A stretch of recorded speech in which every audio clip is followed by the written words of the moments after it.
आपल्यासोबत पूर्व विदर्भाचे राष्ट्रवादी काँग्रेसचे नेते प्रशांत पवार आहेत. आपण त्यांच्याकडून थेट जाणून घेऊया. भाऊ, काय सांगाल? आपण आता BDCC बँकेच्या निवडणुका होणार आहेत आणि आपण निवडणूक लढवणार आहात, काय सांगाल?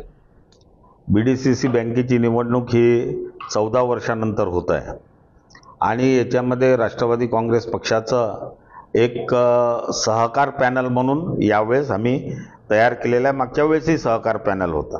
याच्या पहिले सुद्धा जेव्हा आम्ही बँकेमध्ये सगळे संचालक होतो ज्यावेळेस आम्ही बँक हातात घेतली त्यावेळेस बँक ही नुकसानमध्ये होती, पण सगळ्या संचालकांनी, अध्यक्षांनी, उपाध्यक्षांनी मिळून ही बँक प्रॉफिटमध्ये आणली आणि आजच्या तारखेला या बँकेचा टर्नओव्हर 2200 करोड रुपये आहे आणि एकदम शिस्तीमध्ये चालणारी बँक आहे. मला वाटतं 43 की 44 आमच्या इथे ब्रँचेस आहेत, 46 ब्रँचेस आहेत.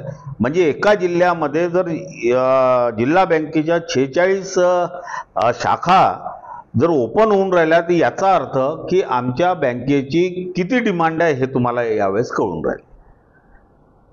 याच्यामध्ये सहकारात असा कोणताच पॅनल किंवा असं राहत नाही.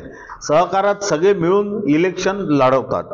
आता याच्यामध्ये कोण कसं लढवणार आहे, कोण आमच्या पॅनलमध्ये येणार, आम्ही कोणाच्या पॅनलमध्ये जाणार, पण सहकाराच्या पॅनलमध्ये सगळे लोक येतील. आणि आता येणारा मला वाटतं सोमवारला विड्रॉल आहे, सोमवारला स्क्रुटिनी आहे आणि 10 दिवसानंतर विड्रॉल आहे. त्यावेळेस पूर्ण परिस्थिती एकदम तुम्हाला क्लिअर दिसेल. पॅनलचे अध्यक्ष सुनील भाऊ फुंडे आहेत, जे आमच्या बँकेचे अध्यक्ष आहेत.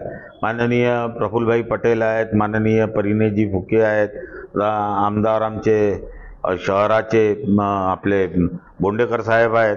हे सगळे मिळून एक ठरवतील आणि आम्ही त्या इलेक्शनला समोर जाऊ. आणि मला तर वाटतं की अनोपोज होईल, एखाद दोन इकडे तिकडे झाले तर होतील, पण यावेळेस या सहकारामधलं भंडारा जिल्ह्याची भंडारा जिल्हा डिस्ट्रिक्ट सेंट्रल कोऑपरेटिव्ह बँक ही नंबर 3 वर जर विदर्भात आहे, ती नंबर 1 वर आणण्याचं सगळे संचालक, अध्यक्ष, उपाध्यक्ष आणि शहरातील या भंडारा जिल्ह्यातील सगळे नेते, सगळ्या पक्षाचे नेते बँक 1 नंबरवर आणण्याकरता सगळे प्रयत्न करतील.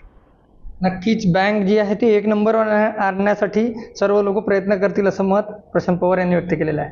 रुपेश सपाटे, TV9 मराठी, भंडारा.